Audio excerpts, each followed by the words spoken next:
Is that on your account or on the IHR account? The IHR account.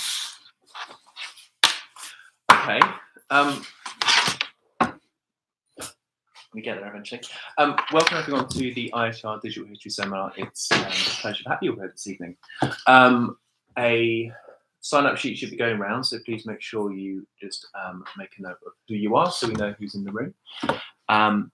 And it's my pleasure this evening to introduce Niko Munz, who will be talking to us this evening about the Lost Collection, Charles I and Whitehall Palace edition initiative.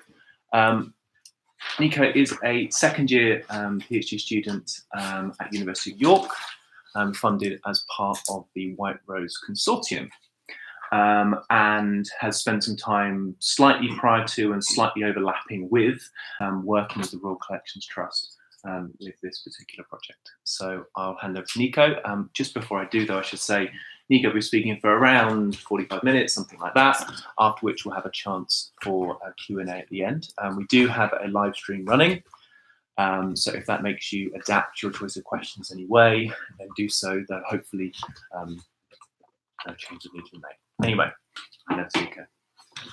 Thank you. So that's actually, that is the website, but it's only soft launch, so it is there, but it's not supposed to be seen, but it is there. So I don't, make of that what you will.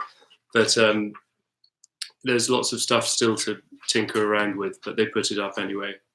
But it's not sort of grandly officially launched with the party and great aplomb that goes obviously with the launch of such a website, but I'm still waiting for that.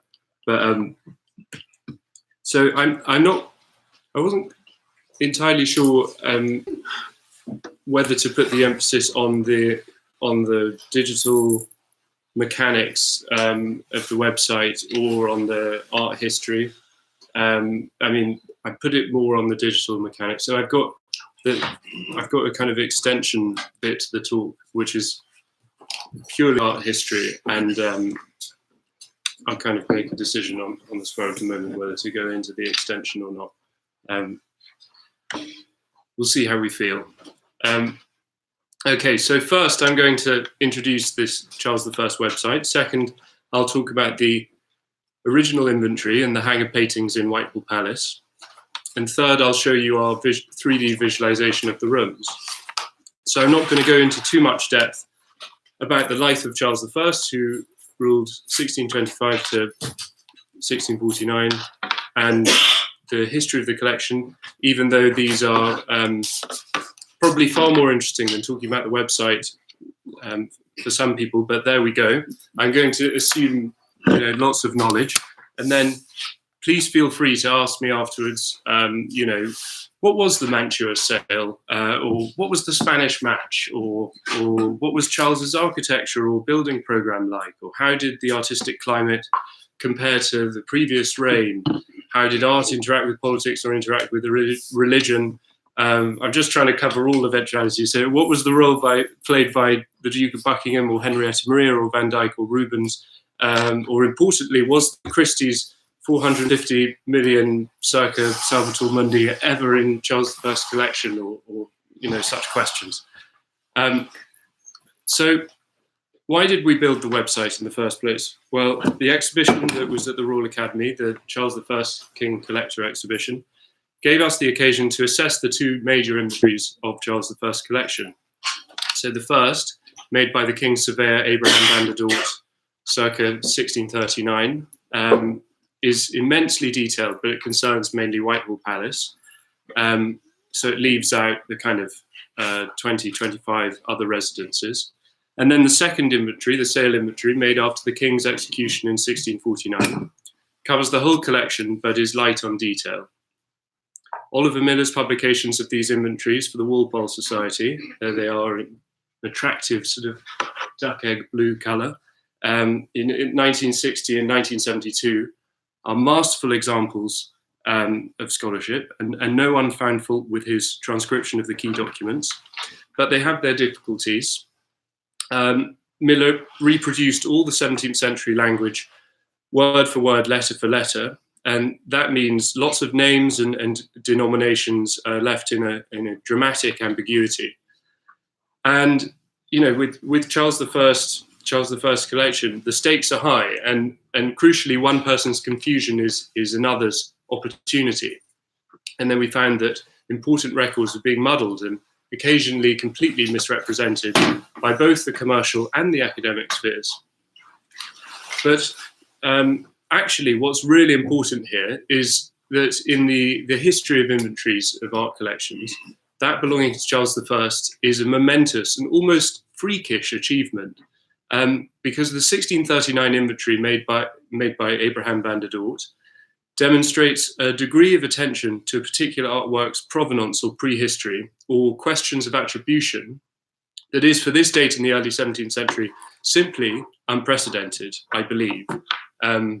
Here's an example of just one entry, the entry for one painting. It's a sort of short essay. It's Leonardo's St. John the Baptist, and everything about how it came into the collection and so on and so forth. Even later inventories of the British Royal Collection have nowhere near as much detail as this until well into the 19th century, which is crazy, really. What's more, Charles's reign was cut short, and this inventory was made barely 15 years into his reign.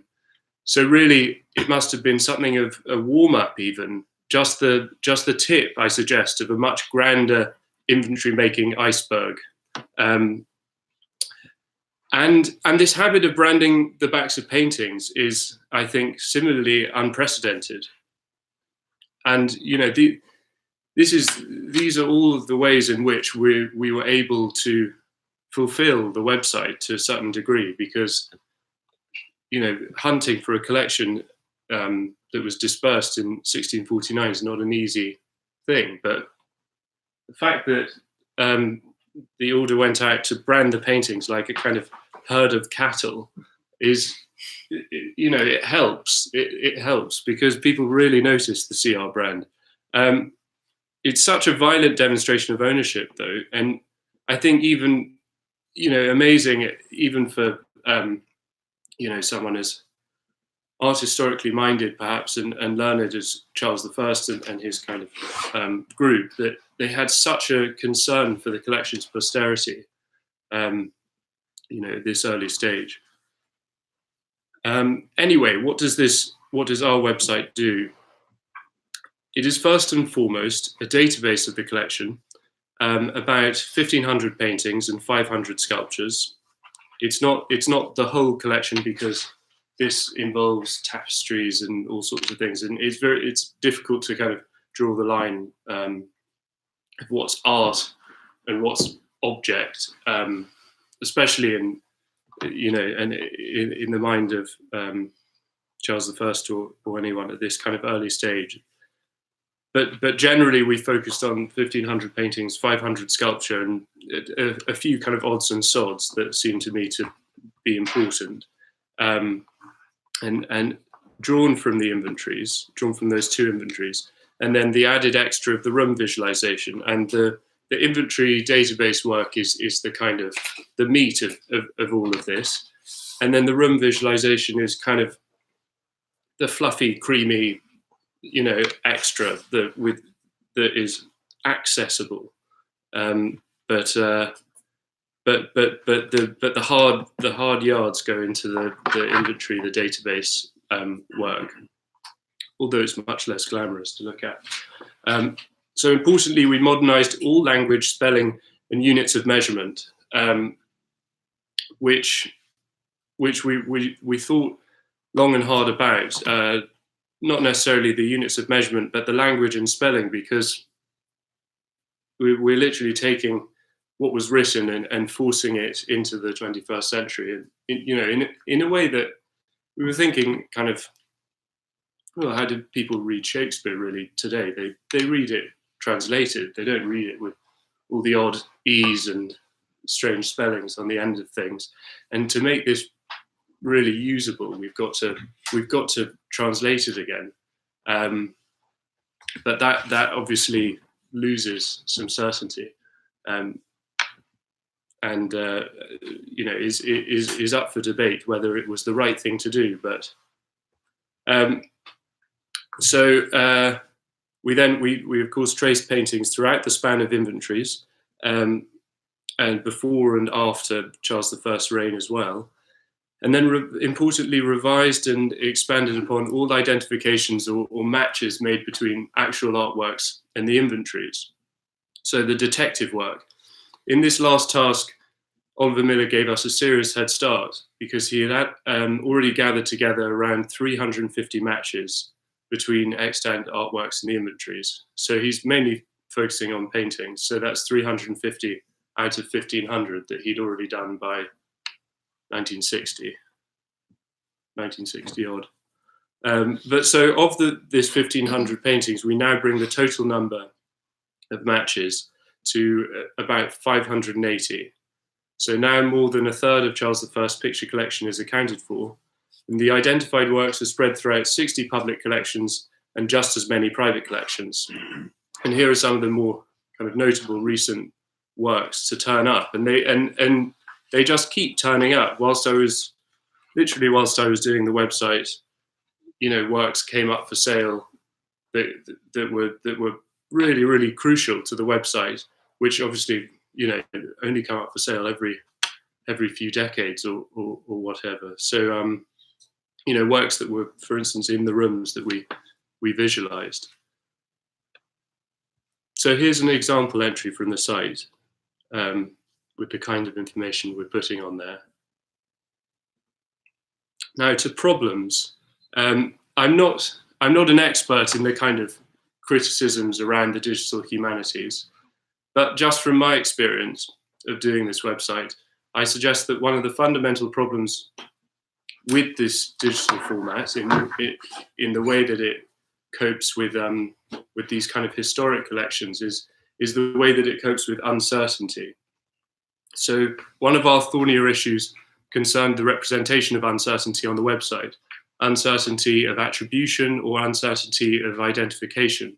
So we might be able to match the painting firmly in the 1639 inventory, but then not so firmly in the sale. And one work might bear as many as 3 different attributions, having changed over time. So it could be Titian in 1639 in Van der Doort, then after Tintoretto in the sale 10 years later, and then it could have changed for the present day, wherever it is, School of Palma Vecchio, for instance, in the present day. So you've got 3 different artist names.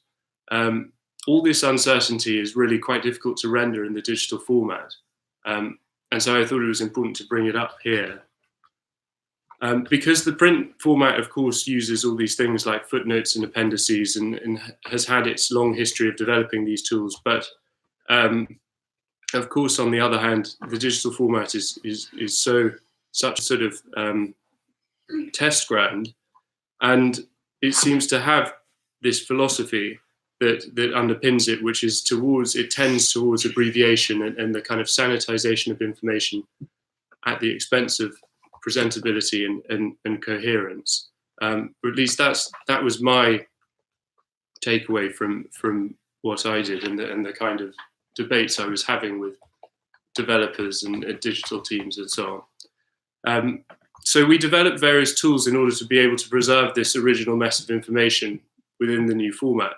We have glossaries for our translations, labeling systems for all of these different attributions, links to PDFs of original documents. But one of the interesting things about working on this was that there really wasn't much precedent for what we were doing, and we had to learn kind of on the job, so to speak. It was, you know, it didn't feel like there was much precedent for reproducing historic collections in this way that we were doing. In fact, the greatest debate I had with our digital team was between the search function and the browsing element. So the ability to flick between entries like a book and get a sense of the order in which things were inventoried. I had to fight to have this capability, as they simply didn't understand. Why would we want to preserve that original textual sense? You know, they didn't understand. They just wanted a clean search bar and no other way of accessing the information. That seem to be the kind of ideal for them.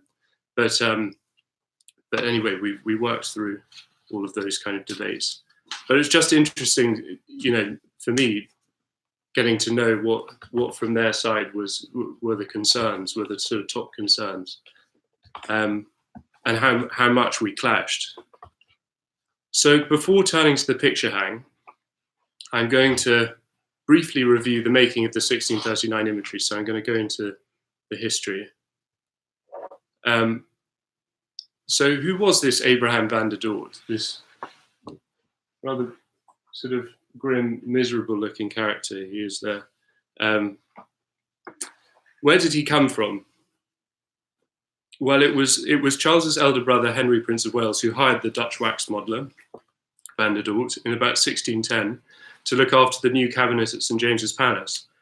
It may be that van der Doort had previously worked for the Holy Roman Emperor, Rudolf II, at whose castle in Prague there had obviously been a very famous art collection and cabinet of curiosities. So when Charles comes to the throne in 1625, van der Doort receives his official appointment as surveyor of the entire collection, including a warrant to receive, deliver, and mark the pictures. So I believe the CR branding begins right at the beginning of the reign here. Van der Doort's big inventory was begun in 1638, half finished in 1639, with additions made to the master copy as late as 1640. Two fair copies of individual rooms were also produced, probably for the king's use inside the rooms themselves. So the inventory really that we're working from is a kind of, it's a palimpsest. It's a working document, and I'm sure that it wasn't really supposed to be found ever, and certainly not supposed to be sort of presented. So he had these fair copies for use inside the rooms, I believe, that are kind of the two rooms are the chair room and the cabinet room, which are kind of these smaller sort of library-like study rooms. So he's obviously looking at the neatly written out item and spotting it on the wall or in the cupboards. But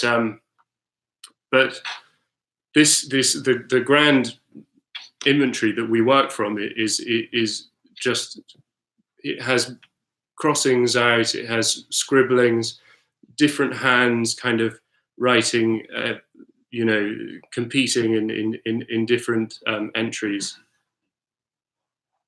So it's it does feel like it was never really meant to be found and worked from. And I don't believe that they had it actually when they were making the sale inventory. So they get so many. They're doing the sale inventory in a real hurry. And van der Doort's dead by this time, perhaps hung himself after he lost a miniature of the Parable of the Lost Sheep. Very sad. So he wasn't around, but his assistant Jan van Belkamp is helping the sale inventory. But they get so many attributions, either completely wrong or at least very different to what they had in van der Doort. So it really seems like they didn't have it with them when they were doing the sale inventory. So at this time it was nowhere. So why did Charles commission such an ambitious inventory barely 15 years into his reign? Well, the short answer is because he was completely, and for this time, almost extraordinarily consumed by his art collection, and must have been planning it for some time. There are mentions of more informal lists in the collection's early history. Inigo Jones had already taken an inventory of Prince Henry's coin collection. There was a list made of Charles's portrait collection when he was Prince of Wales, and Charles commissioned Inigo Jones to make a register of artworks in 1628 on receipt of the first shipment of pictures from the Gonzaga collection in Mantua. So the Mantua sale of 1627-8, just 2 years after his accession to the throne, is really the central moment in the history of all of the acquisitions. And Inigo Jones is always involved, always deeply involved with what's going on. So he is just so much more than an architect. But the 10-year period between this Mantua sale and the 1639 inventory was something that I was thinking about. You know, why this gap between the big acquisition and then the inventory taking? Well, there are three major events that happened in the interim, as regards to the art collection rather than political events. So, one, the cabinet was transferred from St James's Palace. That's about 1636. So the whole contents of the cabinet transferred to from St James's Palace to Whitehall Palace, where they built a new cabinet to house it. Two, Charles became the owner of Leonardo St John the Baptist, and we have every reason to believe that he'd been kind of really desiring a painting by Leonardo for some time, and hadn't got one yet, and one hadn't arrived with the Mantua sale, and Leonardo was just so sought after at this point. And then three, this strange purchase, this called the Frizell purchase. So it's the Frizell purchase, I argue, which finally prompts the creation of an inventory, because it happens just before around 1637 to 8. So procured on the continent via this agent of the Earl of Arundel's, William Frizell, the delivery comprises 23 Italian pictures, including lots of works by Titian, who's the king's favourite artist, and then works attributed to Polidoro and Bronzino. So not particularly sort of usual artists that we would imagine that people are sort of craving at this time to own works by, but both of whom we can see from correspondence is Charles is kind of actively looking for. So they arrive in 1637. They're bartered for in 1637 and arrive by the end of the year. And then Charles is very, very excited, and you can see that in the fact that he apparently drew up this list of works that arrive in his own hand, and Van der Doort says it's drawn up in his own hand, as in he was sort of hungrily waiting for them to arrive off the boat, and then he immediately makes his own inventory and his own attributions as well. And attributions at this time, it seems, were almost approached in the manner of a kind of test or game. I mean, maybe they still are to a certain extent. But there's all these wonderful anecdotes about kind of paintings arriving with labels on them from, I don't know, from Italy, or even the papal court, gifts from Rome, and they've got their artist names written on them, and someone like Inigo Jones will say, cover them up, I don't want to see, because I'm going to work it out for myself. So and then you take the candlelight, and then he sort of puts the attributions to the paintings, and then actually the Italian emissary watching this writes back and says he's very arrogant, in response to him playing those kind of games. But so in that same year, Van der Doort is given this mysterious one-off gift by the king of £100. So I think that's perhaps to start making the inventory at that point. So the inventory begins with the key statements that the king's pictures are placed by His Majesty's special appointment at this present time. So number one, Charles is being given responsibility for the hang, and that may not be true or entirely true, but that's what it says right at the beginning. And number two, at this present time, shows this awareness that there was a future to this inventory making, and that this is perhaps only just the beginning. This is a snapshot. So what I'd like to do now is quickly run through this 1639 inventory room by room, and to give you this kind of lead up to the visualizations, and then I'll talk about the visualizations and some of the problems and issues we had around them. So I'm going to follow Van der Doort here, going round Whitehall Palace was a sprawling mess of mainly Tudor buildings covering a vast area of land around where the present-day Ministry of Defence is. One 17th century visitor called it the largest and ugliest palace in Europe. Most of this acreage, however, was given over to lodgings for the many courtiers and family members and for public spaces. But only a relatively small part contained lodgings for the king himself. So got this lovely artist's impression. This is where Van der Doort's inventory really covers. So these are the king's lodgings, and a little bit off here. That's obviously the banqueting that it is,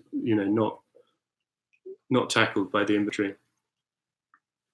And that's the privy garden, so it's sort of the most private part of the palace. So Van der Doort begins his cataloguing. You can see this is the chair house, or Holbein Gate, and King Street runs underneath, and it's very public. And so just above the street was this kind of room called the chair room, which was like a study room where there are all sorts of odds and sods and smaller paintings and Northern Renaissance kind of paintings, and I think it's crazy that people were walking below. Anyone, the hoi polloi walking below, and there's Inigo Jones playing his attribution games with a few Holbeins and Durers, but so that corresponds to this little bit. So these are the sort of main rooms. So we start up here, and it's the public part of the palace. In the tennis court chamber, a small room with a few family portraits. And he moves then a bit further below to this bear gallery, which is a very public part, and is filled with portraits of major players from European courts. So those are the kind of paintings you have in your public part of the palace. And they coalesce around this allegory of peace and war. So it's like a 30 Years' War hang. It's like the major players from the 30 Years' War and the lead up to the 30 Years' War.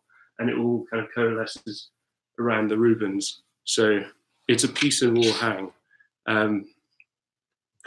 And then he goes into the suite of private rooms or privy rooms. They were kept under treble lock and key, and they're very private, I believe. And there's all sorts of opinions on how private they might have been, but it's difficult to kind of pick apart the differences between the various monarchs, and Charles II being a slightly more public monarch, and Louis XIV definitely being a more public monarch, and James I being an intensely private monarch. I think a good way of testing it is to see how easily they gave the touching for the king's evil, or how easily they wanted to be touched is probably a good barometer of how private they were. And James I really didn't want to be touched, and he didn't want to touch anyone. So these I think, and Charles is kind of in that mold, and he reluctantly, I think, touched quite a lot of people, but it's not really what he wants to do. Whereas Charles II's touching everyone. So I believe with this treble lock and key, and lots of talk about keys and locks in the inventory, these are private rooms. And so they begin with the Adam and Eve stairs room. It has this staircase going out onto the privy garden, so that's all private. And then he goes out again. So sorry, then he goes out, not to the public part. He continues in the private part, and these are the rooms that we've visualized. They're the privy lodging rooms, and I'm going to come back to them later. But they're basically the most precious rooms in the whole hang. Then he goes out into the privy gallery, which is public again, or at least semi-public, and it's a kind of arterial route between river and park. And it has this amazing hang of 73 dynastic portraits. So again, the kind of these portraits of famous people being in the public parts, and you know, you keep your nude women for the private parts. There are a lot of sort of Tudor kind of dynastic portraits. And he goes back into the run of private rooms, does the breakfast chamber, which has this very strange hang of a marine charity, which is a sort of poly-breasted mermaid suckling lots of young, with the only other painting in the room, which is his 5 eldest children. So there's this kind of strange joke going on that I don't know, they bleed me dry or whatever. But that's what he has breakfast with. And then the bedchamber, which I think is very surprising that you have family portraits, and then you have these really quite Catholic feeling, quite kind of popish paintings like the Magdalene there by Correggio, and hanging right next to the bed. Actually, hanging right next to the bed was a painting that was in the exhibition, which is a Raphael or School of Raphael Holy Family, and like, you know, Raphael he decorated the Vatican apartment, so it's strange for a Protestant monarch to have this next to his bed, I think. So then we get this little, still private, we get this little by room where there's artist self-portraits, so kind of artist friends of the king. Then we get the long gallery, which is I tried to kind of think about what the long gallery specifically was, you know, what its iconography was, but it doesn't really cohere, doesn't really hang together. It's kind of like it feels like all of the good paintings which don't go anywhere else we put in the long gallery, and it's very long, as its name would suggest, and it goes on for quite a while. But it coalesces around, I believe that the great piece, the Van Dyck family portrait called The Great Piece, was sort of hanging around here. And then you've got the presence chamber with the Tudor Whitehall mural by Holbein around here. And so you've got a kind of Tudor, Stuart, Van Dyck, Holbein kind of face-off, family sort of face-off. And then there's this chair room with the Northern Renaissance pictures that he's studying while everyone's walking underneath. Then the cabinet room, there's these sort of jumping around because these rooms, I think, take a lot of effort to inventory. So he's kind of saved these till last. The cabinet room has lots and lots and lots of different objects in it. And for instance, a plaster cast of the King of Denmark's arm crops up at one point. So really quite strange objects and very precious small format pictures and coins and so on. And then he gives you the sort of beginnings of various stores and miscellaneous lists.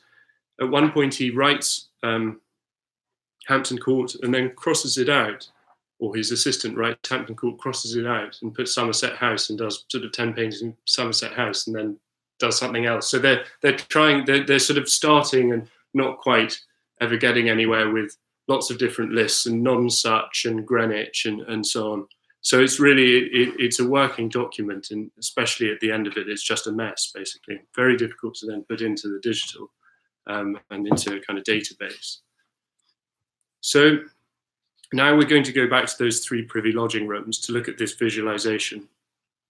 And I say visualization because it's not a reconstruction, because a reconstruction would mean that it was more true than it probably is. So I'm using visualization as a sort of get out of jail card, and it's definitely not a reconstruction in any way.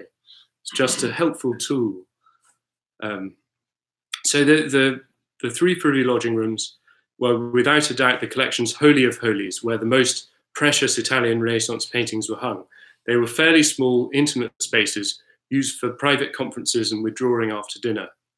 And crammed full of masterpieces, these rooms are really redolent of those galleries of Philip IV at the Royal Palace in Madrid, which was similarly stuffed full of Titians, and which Charles had obviously gone appreciated on his formative 1623 Spanish trip. So the first privy lodging room, as it appears in the 1639 inventory, is essentially a shrine to Titian. There are 11 paintings attributed to Titian. So we've come through that door and we're walking around.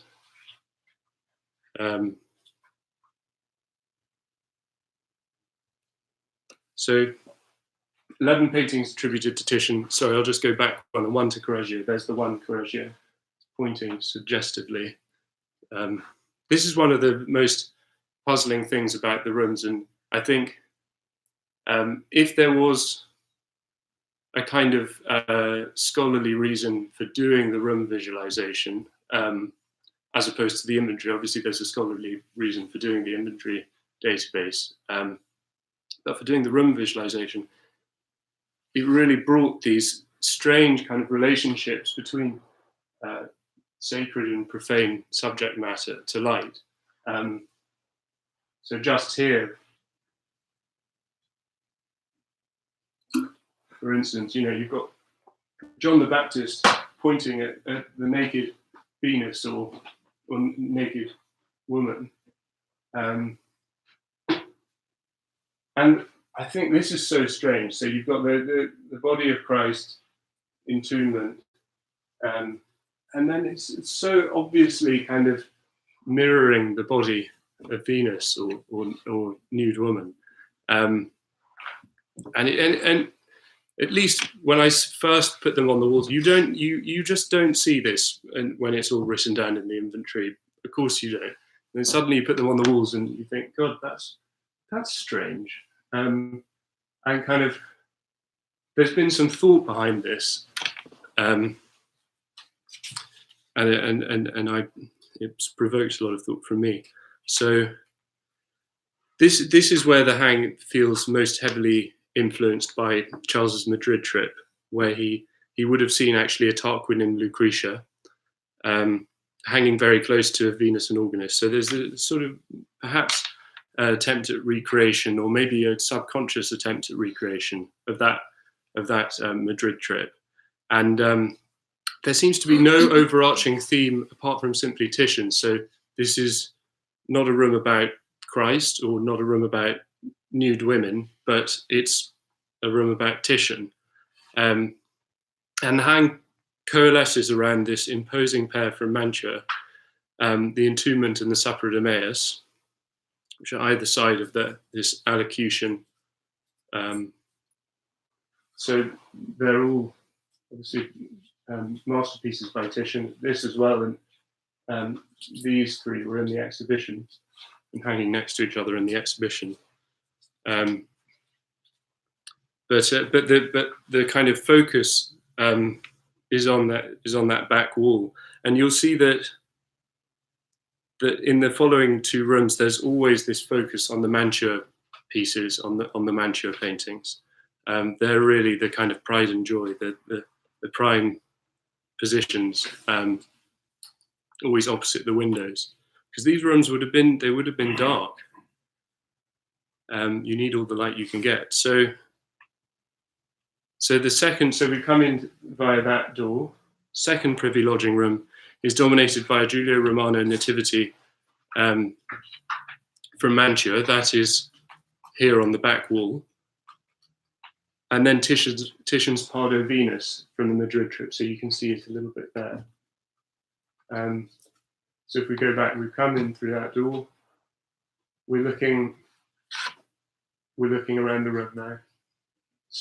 These strange kind of spaces seem to suggest themselves where it felt like this was a gap. There was some empty space here, and I don't know what would have been there. Not a painting, maybe a tapestry, bit of furniture, something like that. But it really felt like, these paintings are on the back wall, or these are the kind of, they need a wall to themselves, because these are both by Giulio Romano, either side, these kind of pagan birth scenes, and they're kind of buttressing this nativity. So it felt like they should go together, and then similarly there's this group here as well. That's this absolutely massive Pardo Venus. So the theme of the room here seems to be generally based around birth and conception, just to sort of stand back and think about it. But then one of the questions we had was about frames. So in the inventory, Van der Doort gives information on the appearance of frames. If they are all over gilded or partly gilded or ebony, for example, and we've tried to reflect this. So you can see, you know, we've put in, you can't see very clearly, but kind of black frames, wooden frames. We had a few different kind of colors, and we had these models that, you know, were still in the collection. So a few contemporary frames that were still in the collection. So we reached the crescendo of the entire collection in the third privy lodging room, or square table room, which contains the most expensive paintings, those that fetched the highest prices at the sale after Charles's execution. The two works by Correggio and Raphael Laperla. Raphael's Laperla are on the back wall here, and again, all of the focus is going there. These artists were the most universally admired at the time, more so than Titian, and Leonardo, Raphael, and Correggio are often referred to in correspondence as a sort of benchmark, and always in that order. They kind of, you know, it's always Leonardo, Raphael, and Correggio. And these three paintings, interestingly, and the Andrea del Sarto that is on the window wall, they hung opposite each other, all together in the garden room at Mantua. So Charles I didn't go to Mantua, but there are lots of people surrounding him who did, and I wonder if that, you know, they were trying to sort of, in a small way, recreate the hang of the ducal palace with these paintings. And actually, a few of them are now still together in the Prado. So this room seems to be generally based around upbringing and education. So we've had a birth and conception room, and now we've got these holy families. Sorry, the grey spaces are just where we just don't know. They're blanks. We've got what the painting should look like. This is, I've written them out. Giulio Romano, Noah's flood. Giulio Romano, Italian prelate, which by the description looks like it's a picture of Pope Julius II, which is, again, really strange that Charles I would have a portrait of a pope. Not called the Pope by Van der Doort, maybe kind of knowingly called just Italian prelate. But it feels strange that he would have something so Catholic, so ostentatiously Catholic. But these rooms were private, and then a few others that, you know, sometimes I've thought that I'm just about to track them down. Like there's a painting with a Charles I, a CR brand on the back in the store at Christchurch Picture Gallery, which is looks like it would have been at one stage a really good Titian Holy Family, which I can't quite match in the inventories. And there is a Titian Holy Family in this room, but the measurements don't quite add up, and so on. But they're you know, come close to matching them. But I'm sure they'll still come out of the woodwork, and hopefully once the website kind of officially launches, then it'll bring even more out. So now, in my opinion, there is an uneasy kind of alchemy almost involved with this 3D reconstructive work. The digital sphere is able to give a kind of dangerous clarity to what is, as I keep on saying, really quite a messy, unruly document. And so I would like to make sure you understand just how conjectural these visualizations are, you know, not reconstructions. Because the great problem with presenting a visualization of an inventory, which is essentially what we're doing, is that the old saying, seeing is believing. And once you have it in front of you in 3D, it gives it a kind of reality that goes far beyond written academic conjecture. So because Whitehall Palace was destroyed by fire in 1698, there is no surviving visual evidence about the appearance of these rooms. And as they were on the first floor, and we only have the plans of the ground floor, their exact size and shape are debatable. So you can see, so, you know, they're on the first floor here. This is the artist's impression. You know, there are quite a few paintings surviving of Whitehall, but they're kind of usually either from the river or from the park. So you can get a sense of how many chimneys there are, things like that. But, you know, you don't know for certain. And so where the fireplaces should be or something like that. But they felt that some of the paintings are so large, but the rooms, the sizes, the relative sizes of the plans and so on, it felt like these rooms were quite small rooms. And that was a strange kind of disjunction to work with, the fact that some of these paintings are so large and the fact that the rooms, it feels like the rooms should be small. So, in fact, there's no information about the height of the rooms as well. But this can be deduced, I think, from looking at the scale of the largest paintings hanging elsewhere on the first floor. In fact, as a helpful exercise, I hung the equivalent rooms from Charles II's 1666 inventory, and the outcome suggested the rooms must have been a little larger than architectural historians had previously supposed. So here are the Charles II hangs of exactly the same rooms. And actually this painting, I think, goes above the same door. So you can imagine Charles II, after the restoration, coming back and saying, I remember that one went there, but that's kind of all they got that was the same. And still very important paintings are going in these rooms in Charles II's time, but a big difference is that he's putting 17th century contemporary works, Caravaggio and Van Dyck in the rooms, whereas they were just Italian Renaissance before. So we tackled the problem of architectural detail by borrowing piecemeal from contemporary examples ranging from Hampton Court to Ham House in order to create a sort of Tudor-Stuart mixture, because the privy lodging rooms we visualised were built in the 16th century and would therefore retain their original Tudor skeletons, but receive additions of Stuart interior decoration. So there's a strange thing to get our heads around, that they've got this weird mixture of Tudor and Stuart detail. We had all sorts of unanswerable questions over wainscots, ceiling mouldings, dado rails, linen fold panelling, how the paintings would fit to the walls and within the linen fold panelling and so on. But we just had to kind of make our best guess and keep it relatively simple. So apart from the stone table in the third room, which is mentioned in the inventory, no furniture is recorded, and so the rooms are kept bare. And this is why the rooms look unrealistically barren, because we didn't want to populate them with kind of fantasy furniture. The one thing we do know is that the curtains would have been damask with a fustian lining. So that's basically the only thing I know.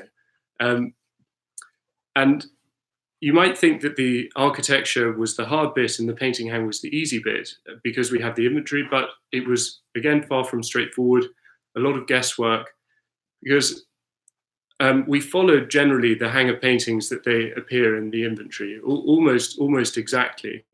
And that seemed to be just the best way to do it. And Van der Doort does really fastidiously make a note of when a painting is above or below one another, or hung above a door, for instance. So it really feels like he's going around the room in order.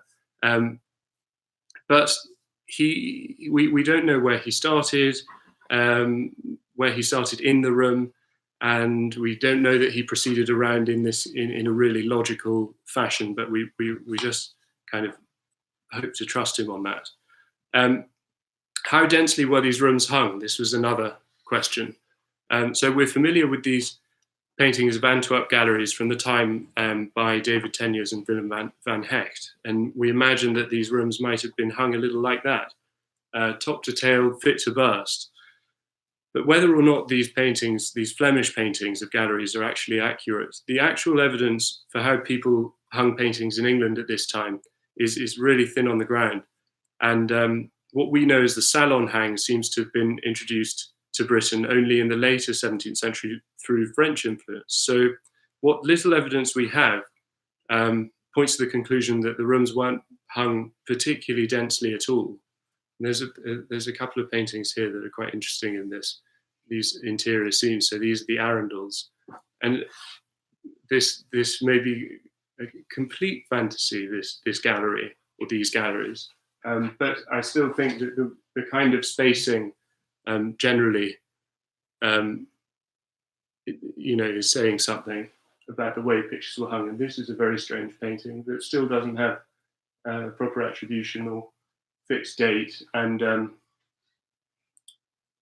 you can see two of the paintings from those big Titians from the first Privy Lodging Room are here in this interior, and they're hung really high. So I'm not quite sure what is going on in this painting. There are also sort of paintings at the end, again hung quite like the Arundel painting, not particularly densely. So and then lastly, this minor note about hanging, whether we're aware of the direction of light within a painting and trying to kind of match it up with the direction of light in the room, because Van der Doort does this thing where he says a painting is painted either on the right light or the wrong light, and the right light is the light coming from the left, and the wrong light's the light coming from the right. Strangely, so there's a right and a wrong light to painting. So painted artificial light within the painting. And I think this is because it would be matched up with particular places in, particular hanging locations. So we had to kind of have that in mind as well. So I just wanted to end really on this note about, so bring it into the kind of art historical realm, which is the question of sacred and profane subject matter, and which is something that interests me, which I'm going to keep working on, and why, and are there any kind of grander iconographic purposes behind it? And I've been thinking quite a lot about it, and quite a lot about the kind of fashions for Neoplatonic philosophy, of quite superficial fashions for Neoplatonic philosophy at the time, in the court and in the court masks and so on, and this kind of belief that seeing paintings might, in some way, that are about sacred births, might in some way affect your procreation, and so they're kind of these strange kind of almost like talismans or amulets to kind of help the dynasty prosper. There are all these strange things going on. So for, the hang of such of such ostentatiously kind of pagan subject matter, pagan gods, right next to Christological subject matter. I think there's this idea that the pagan gods are kind of supporting the Christian subject matter in a way, and kind of anyway, I've got various findings that I can go into if anyone's interested in questions. But I do think that there's something strange going on here, which is a lot to do with theology. And for instance, Charles I, Archbishop of Canterbury, William Laud, who was executed at his trial, talks about this beauty of holiness, and this emphasis, this shift of emphasis within the church, and a sort of Anglican emphasis on the exterior, the external, the material pomp and circumstance and kind of stuffs of the church. And I think that you can see that kind of coming in here as well. But anyway, I'm going to end there. Thank you very much.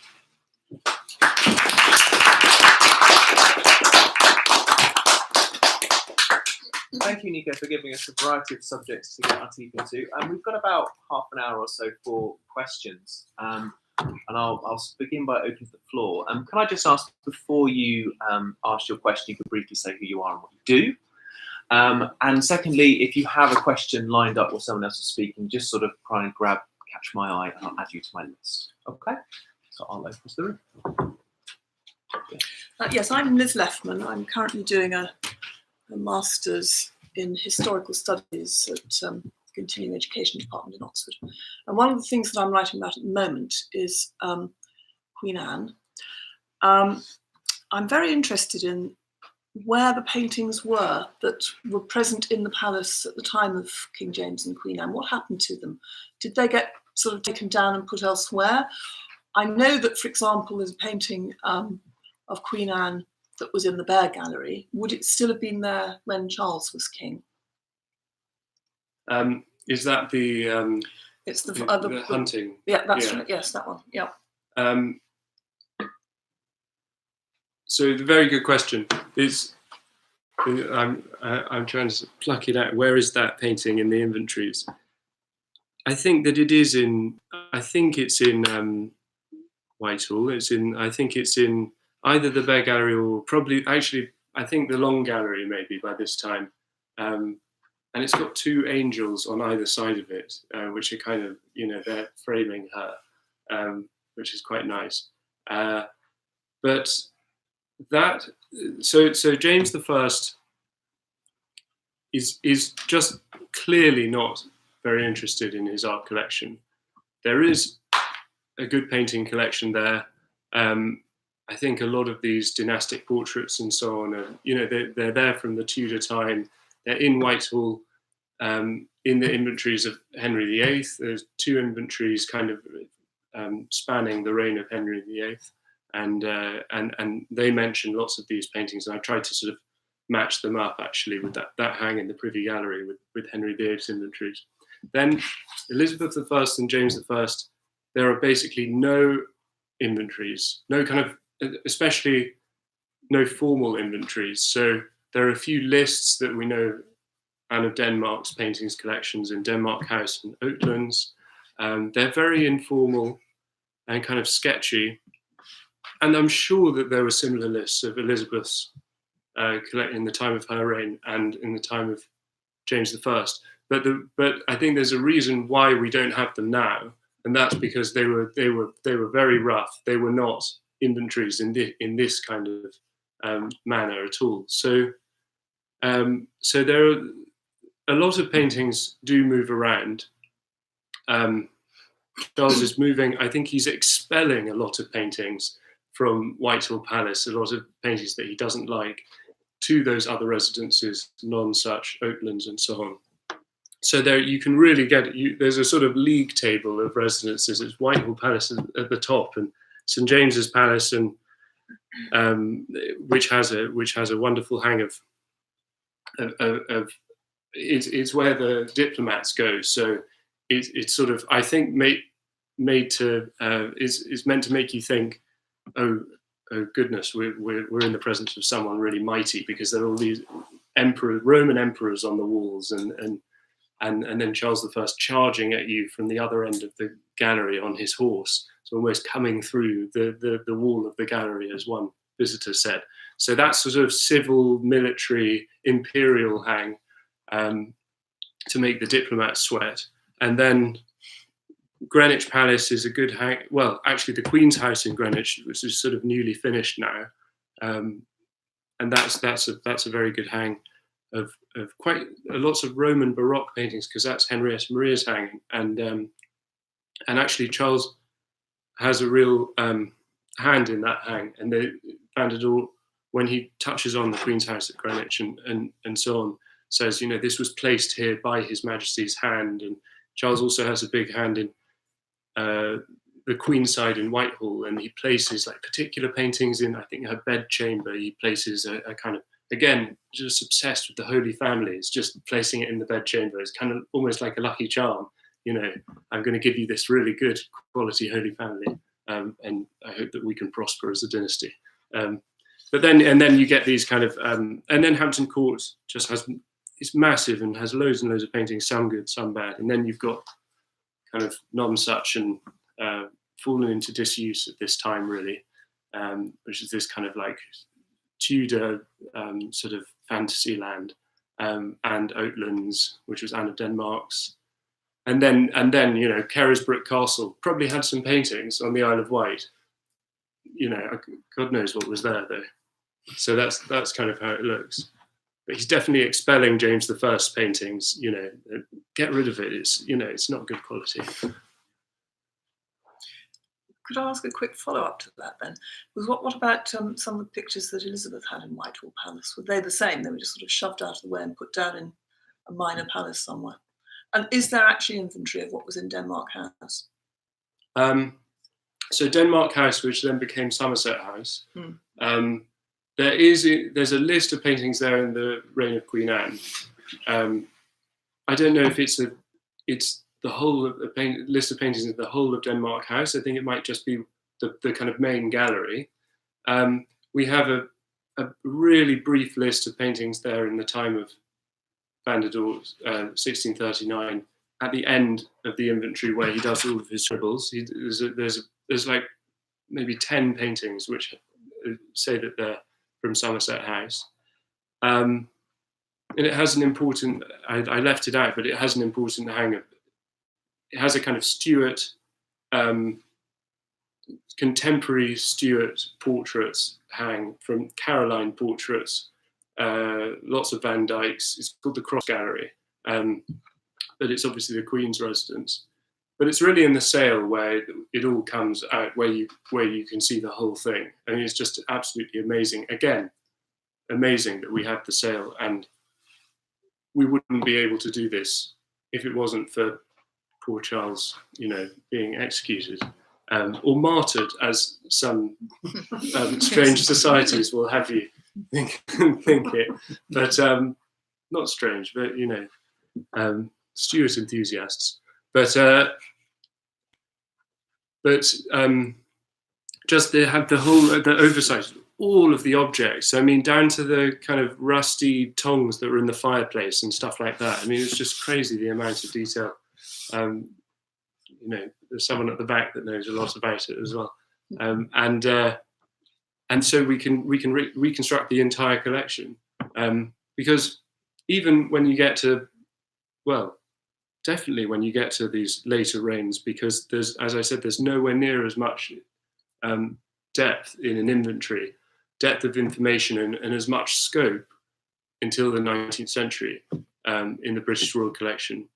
And in the middle, you know, you've got some very, very enthusiastic art collectors. Charles II is an enthusiastic art collector. George IV is, you know, massively enthusiastic. But there isn't that kind of overall kind of scope, which we get because of the sale. Yeah. Question at the back. Hi. This is kind of going more towards the data side of things. I'm Jennifer, by the way. I work at the Royal Museum in data. So that's kind of why I'm here. You mentioned there's a lot of data and a lot of data, I assume, where you have things in certain fields and not in others. So how did you choose which of those to start with? So we put so everything that's written in the inventory that pertains to paintings or the sculpture is on the site in some kind of capacity. So it's all translated. So if we go back to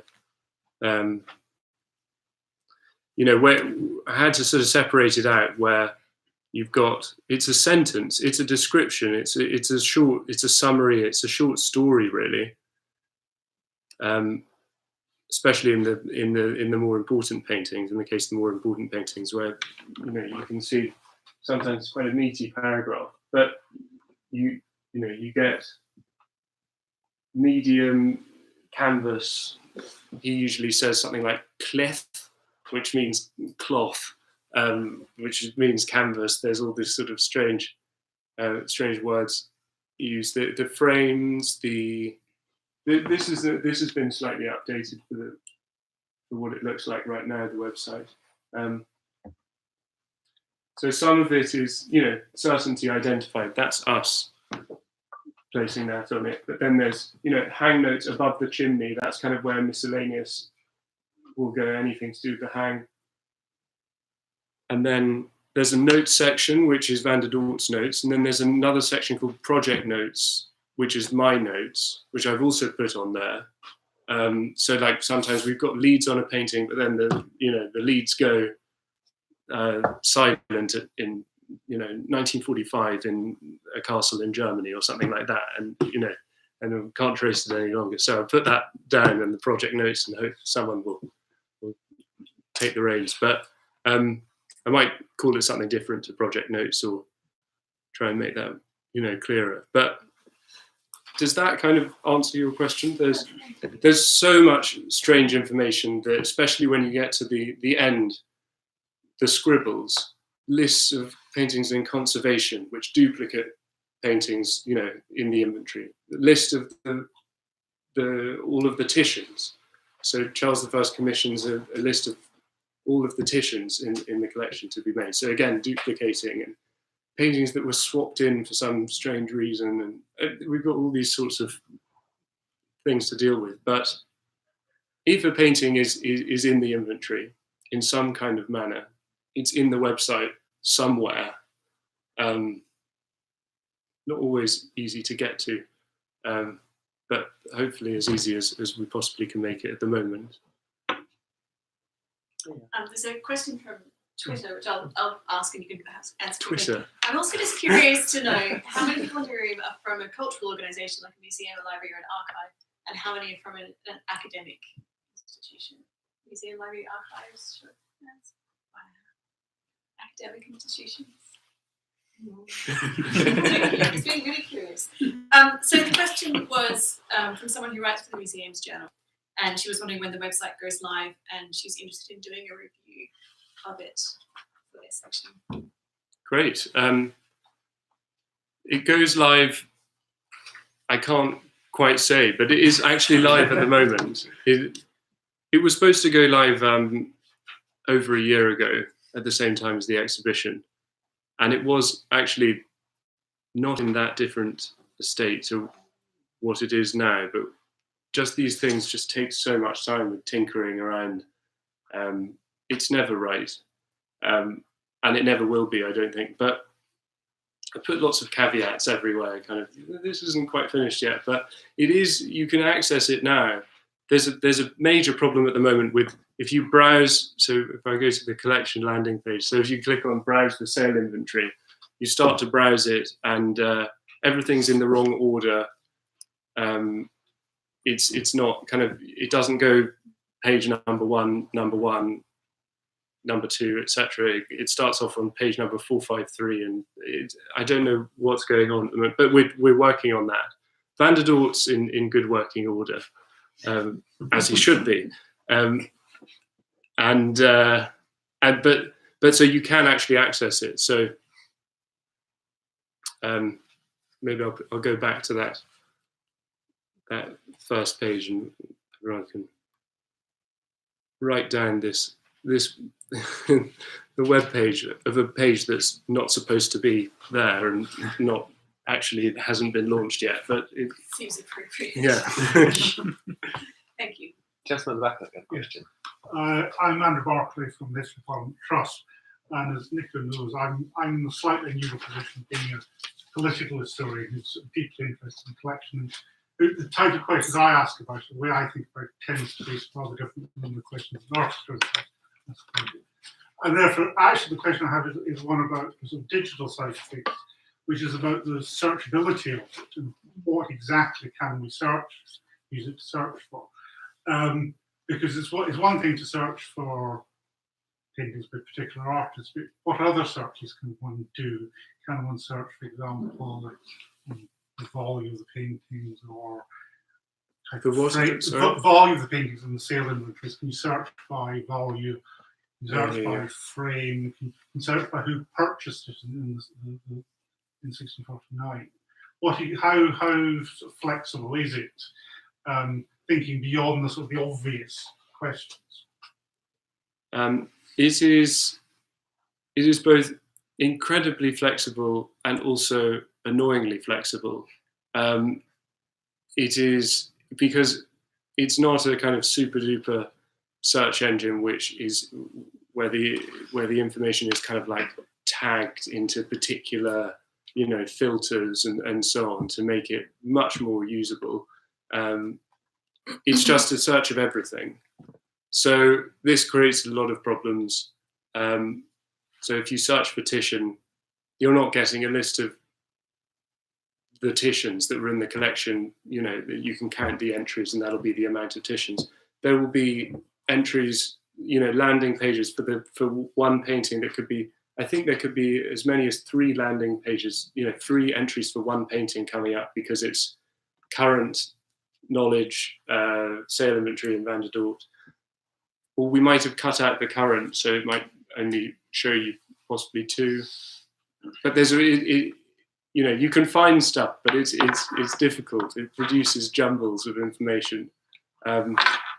Unfortunately, it would have cost X amount more to create a kind of filtered. It could be something that we still do. It's not my decision, but it would be nice to do that. But so you can find things with the search engine, with the Google search engine, but we prefer you browse, but you know, you can find things. Yes. I ask how, I'm Joanna Marshall, I'm Senior Curator at Historical Palaces and I work at Kensington Palace. My question is about the sort of scope that you undertook within this project. And when you say you've got 1,500 paintings and 400 pieces of sculpture, is how far does that go? Does that get to the cabinet collections? I don't think that's going to get to the miniatures.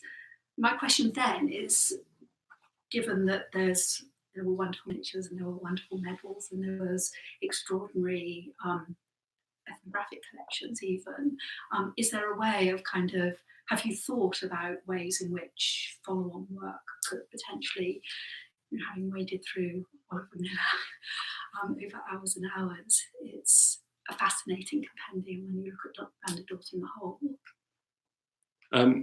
So all of Van der Doort is there, and that is something like in the region of 850 paintings, and that's including miniatures. So all the miniatures are there, all the miniatures that are in the Whitehall cabinet, and then we've added on all the paintings and all the sculptures that are mentioned in the sale inventory. So obviously you've got duplicate, you know, the same paintings show up in the sale inventory, and then some more, you know, from all those other palaces. Obviously so many paintings are in Whitehall Palace, which is kind of amazing. So much the epicenter.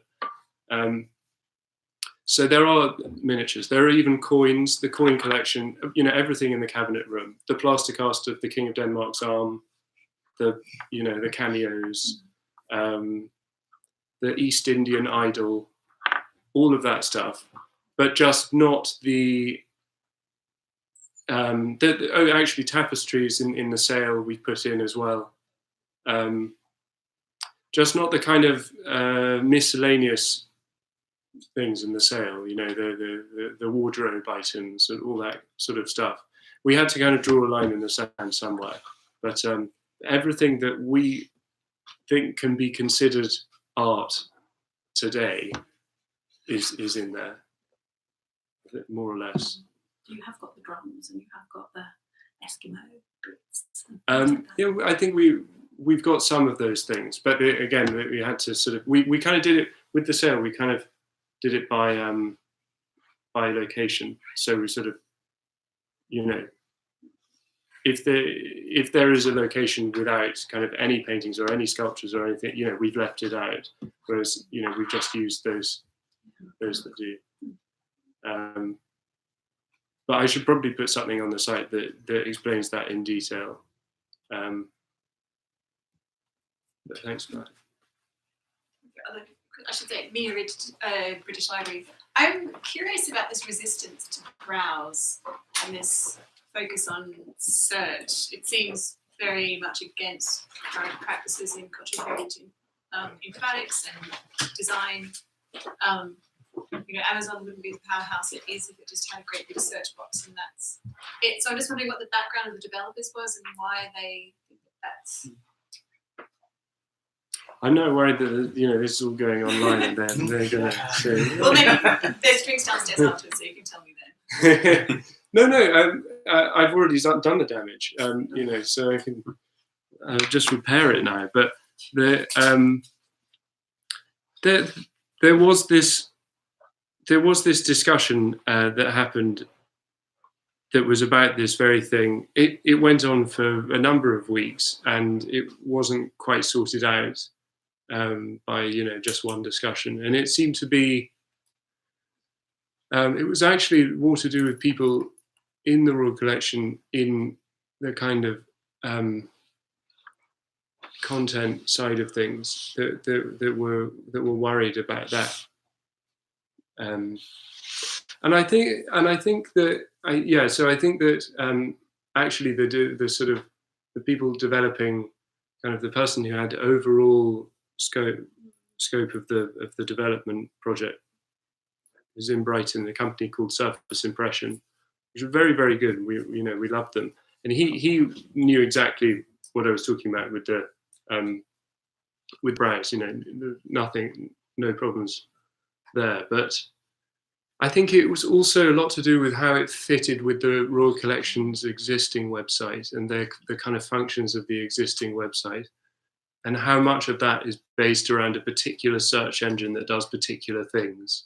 You can't really browse the whole of the Royal Collection and its million or so objects, whatever. It's got a particular kind of search engine, and there was a lot of the problems to do with our launch date and so on have come from these problems, the coherence with the Royal Collection website and the branding and the functions of the website and the way that it, the engines of the search engine and so on. So I think that it's also a lot to do with that. But there did seem to be this kind of, almost like philosophical battle going on between search and browse, between, preserving some kind of like textual sense, flicking between pages, being able to see what's behind and what's in front of something. And I think it's still evolving, those kind of questions. Do you have a question, Malet? Sorry, I think you've been hand up a while ago. Robert. You thought better. Okay, Justin. Hi, I'm Justin. I'm one of the conveners. Kind of picking up that theme of uncertainty, which seems to be something that comes up pretty much every time we have a digital history seminar. that the ways of representing the uncertainty contained in especially early modern documents are just very problematic in relation to data structures, especially where you're working with pre-existing database, which we've got one-to-one fields and this kind of thing. But I was actually thinking more about your visual representations and the visual style of, I'm wondering if it's kind of deliberately low-res kind of background to imply the uncertainty. If it was a much more sort of photorealistic scenery, would that, basically, is this a design decision to convey that uncertainty, or do you other ways you think you might better do that? And I'm thinking in terms of the way archaeology is sometimes presented with clear perspex to represent the missing parts and that kind of thing. Yeah, no, it's a very good question, and it's so. In this case, it is there was some talk about uncertainty of architectural features and this sort of thing that might be best dealt with by being more schematic. So it's not necessarily a kind of lack of graphic sophistication. It is more on that side of things, especially frames and so on. How are you going to get into detail? I mean, frames was a real headache because we wonderfully have the frame information. Thank you, Van der Doort. But also, thank you very much. We've got to use it and try and create all these very individual sounding frames, you know, with gold, gilded, slightly gilded with light blue touches. And, you know, how are you going to do that for each painting? But so that is a kind of fudgy, hazy area. There's quite an interesting precedent for this kind of hanging of collections in something called What Jane Saw. I don't know if anyone's been on that website. And it's all about what Jane Austen saw at particular Royal Academy summer exhibitions. And it's done from contemporary kind of illustrations, which makes it kind of quite cartoonish. And that, I mean, they're doing a kind of particular thing there. They're taking kind of Thomas Rowlandson and so on and turning it into a 3D visual environment. Now, we didn't want to do that, but then you don't want to do something completely photorealistic. And I mean, with all of this stuff, I said I was uneasy at times. I was uneasy a lot, and I'm not, you know, necessarily like the world's biggest technophile, but there I was given this amazing project to do, and so yes, please. And I learned a lot on it, but you know, there's a lot to criticize, and it does make you think, well, no one's been on What Jane Saw, and what's the use of these kinds of things? And museums are pouring more and more money into digital. You know, it's like a bottomless pit. And is there a use for this? Is there a use for the visualization?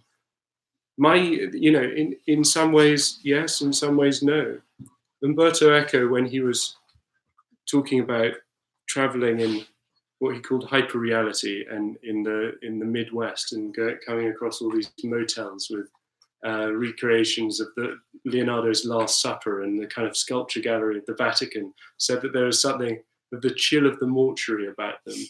And he was writing in the 1980s about kind of physical reconstructions. And I think that still, you know, is valid for these sort of digital reconstructions. There's something of the chill of the mortuary about this sort of stuff. Especially given how empty the room is. I don't think you should worry about that, really, because that's why we're all here. Find a way of doing that. Yes. And it doesn't have to be like that.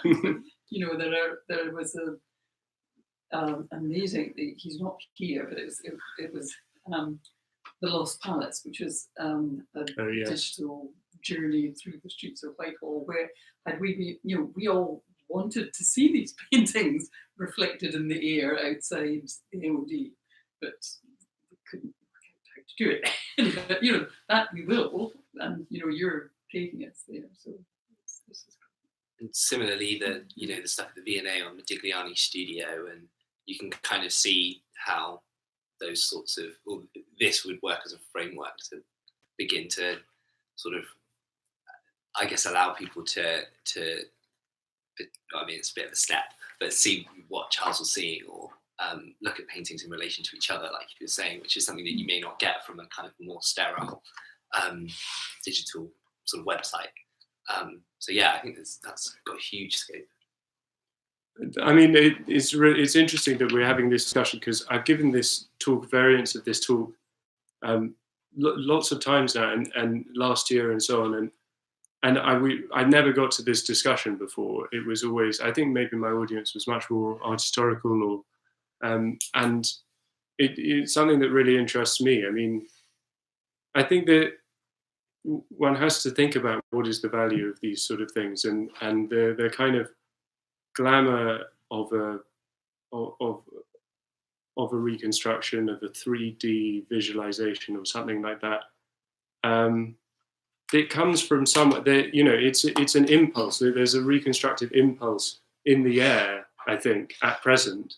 I think that, you know, you could sort of see it as in some way as kind of like continuing a certain strand of postmodernism, and kind of a Umberto Eco strand of hyperreality. But it's, you know, do you want to?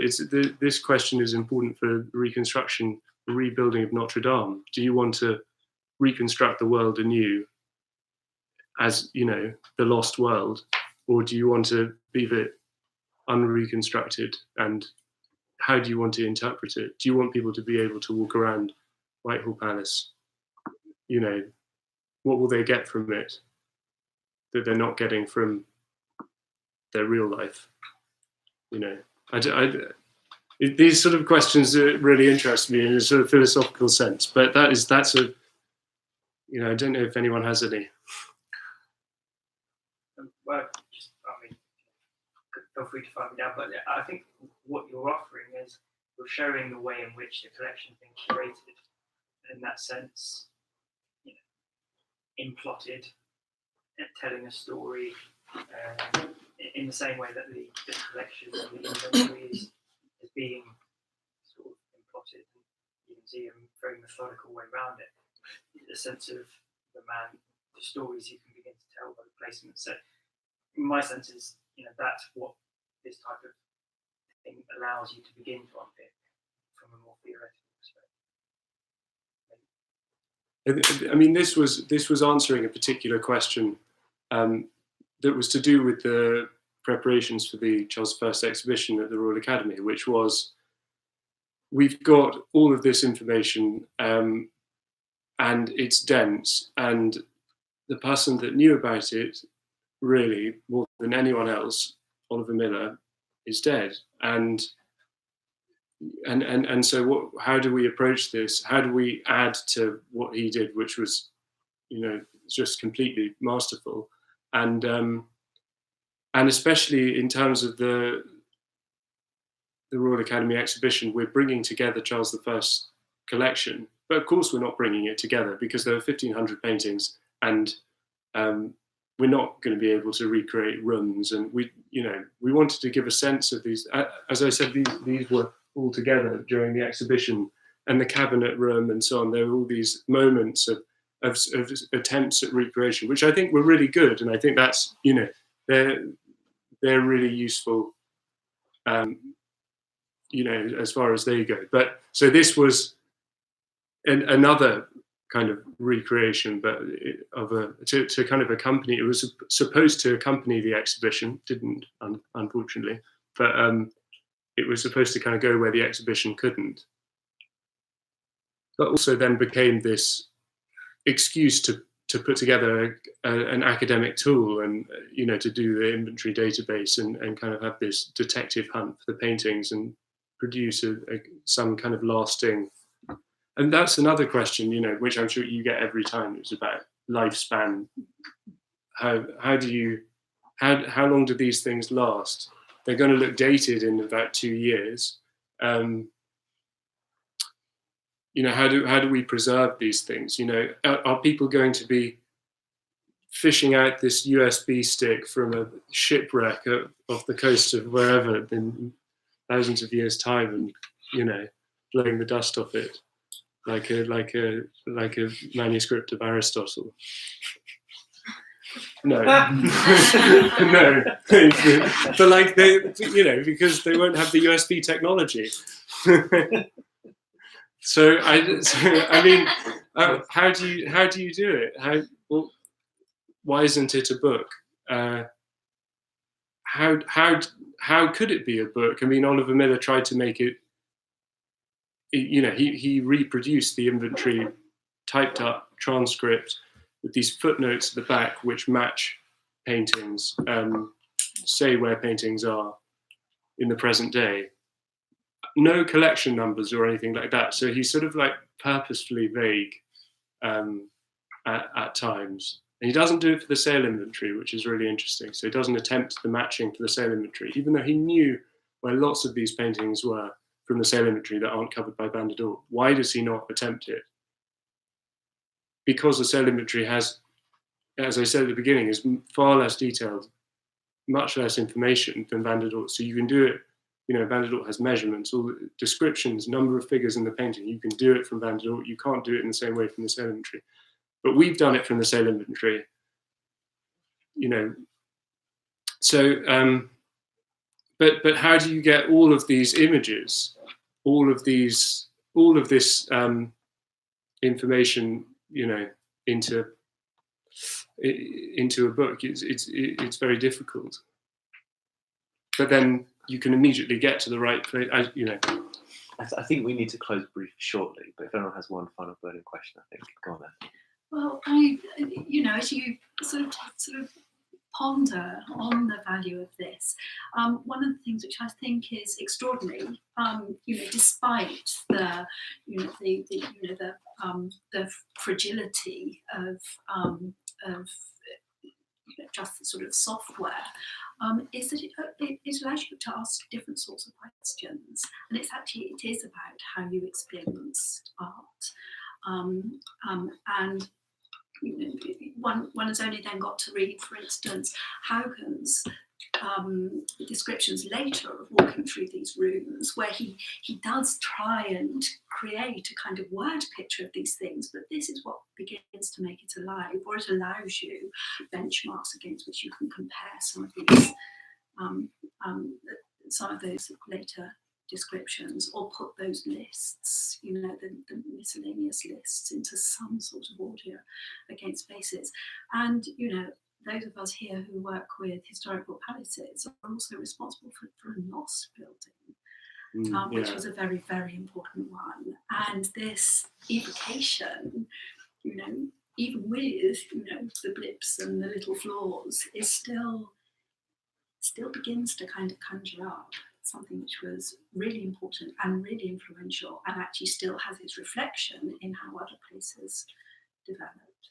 Yeah, no, absolutely, and I'm really glad you say that. And it is, it is an impulse that has a history to it, and there's some parts of it which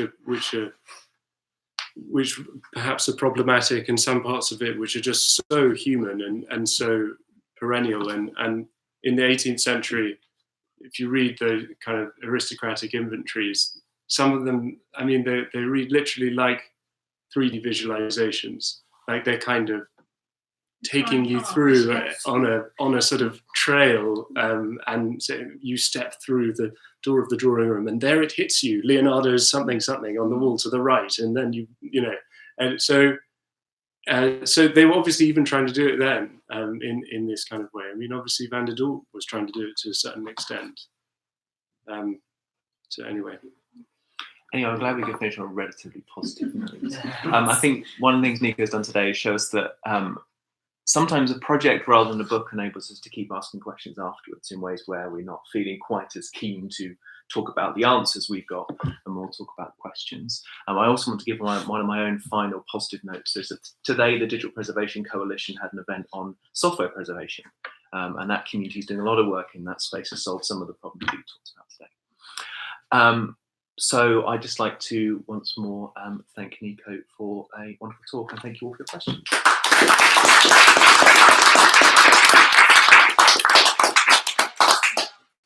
The next seminar is going to be me, and I'll be speaking on decolonial futures for colonial metadata circa 1838 to the present day, and that will be in 2 weeks' time, 21st of May, same place, same time.